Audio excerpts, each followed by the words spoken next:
Hello, what is up mga ma'am, sir, ma'am? Ako po si Ralph C. Fries, ang visual artist from Manila, and today we are going to talk about the Marvel Legends series Groot.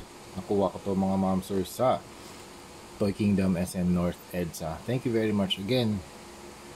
Toy Kingdom sa action figure nito dahil on sale sila. 1,200 na lang to mga ma'am, sir. Dating 2,999. So nag-iisa na lang siya kahapon, and I think pag nag-iisa na lang tong unit, it's a sign na bibilin ko na siya. Marvel Studios Guardians of the Galaxy Volume 3. So meron siya, ito yung shot of the figure front, and then you have the side, you have the back. Tapos meron pang kasamang maliit na raccoon. Okay, unahin na natin yung accessories. Ito na yung raccoon, very nice. Yung kanyang color ay parang leather brown with the fur, the ears, tapos meron pang white detail dun sa kanyang ears, eyebrows, sa eyes. Yung eyes medyo glossy, yung nose glossy, tapos yung nose niya meron ding white pattern, and then yung kanyang tail, you have the 3 stripes. Okay. Medyo maliit lang siya compared to Groot. Si Groot ay around 8 inches tall. Yeah. Measure natin si Groot. He's around 7.8. Nakalagay dito 7.8 inches tall eh. Hindi pala, 7.48 inches tall, or ilang cm yun? 19 centimeters. Mas malaki siya sa normal na Marvel Legends. Ito si Deadpool. Ayan, comparison lang. Tapos ito pa yung kanyang isang accessory, yung wings niya. Sobrang haba ng wingspan. So it comes with 2 pieces na madali lang naman i-assemble. Lalagay nyo lang yung peg dito sa left side, and then meron din siyang peg para i-attach naman sa back. And then yung kanyang wingspan ay around, measure natin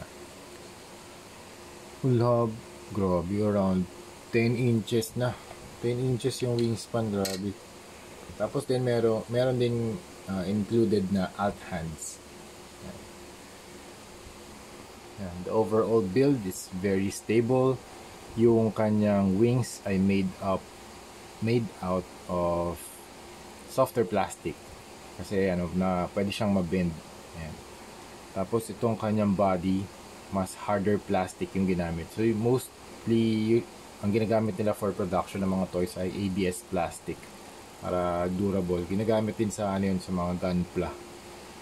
So let's start with the details. Super dami ng texture nito ng mga moms, or mga wooden texture. So everything here is made up of wooden texture. So you have the chest, sa eyes, sa mouth, sa wings, meron mga roots, mga veins, tree barks, mga branches, mga tumutubo pa lang, ayan, yung mga maliliit na portion ng mga trees.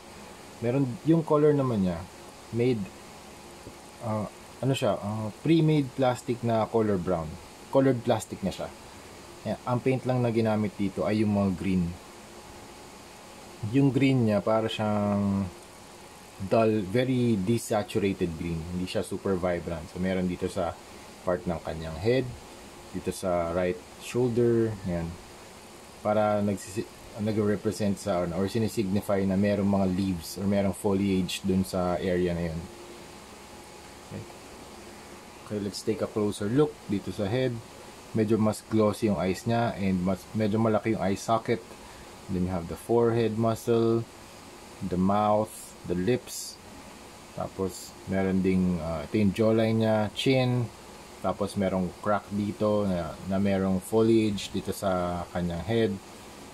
And then meron kang, ang ganda ng pagka-design dito kay Groot kasi yung mga branches niya,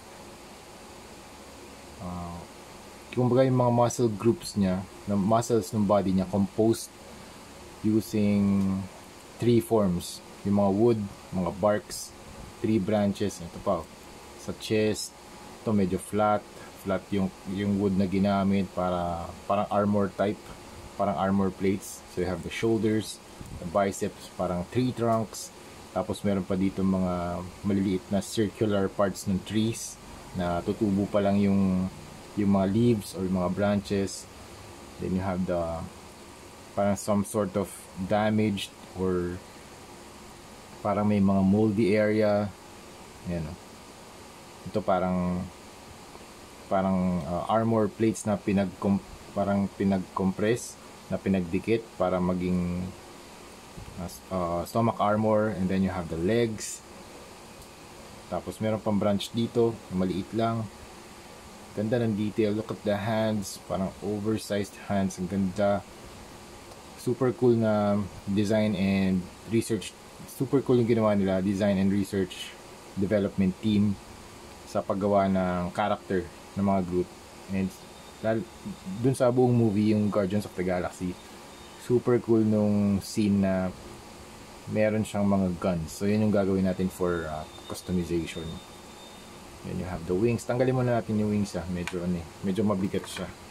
And then medyo mabigat din si Groot kasi mas malaki siya compared to a normal Marvel Legends na size. Okay, let's proceed to, ito yung likod niya. Okay, let's proceed to the articulation. Head, up, down, tilt, pwede. Rotation, 360. Shoulder armor. Yes, pwede. Rotate. Ito, naro-rotate din to. Hindi siya nakadikit sa body armor. Para pag inangat niya yung shoulder or yung arm, naro-rotate pa rin yung kanyang kamay. Ayan, hindi na maro-rotate. Hanggang dyan lang. Okay. Tama ba? Ayan. Ayan. May mga naghihinder lang. Okay. 360 pwede. Pwede 360.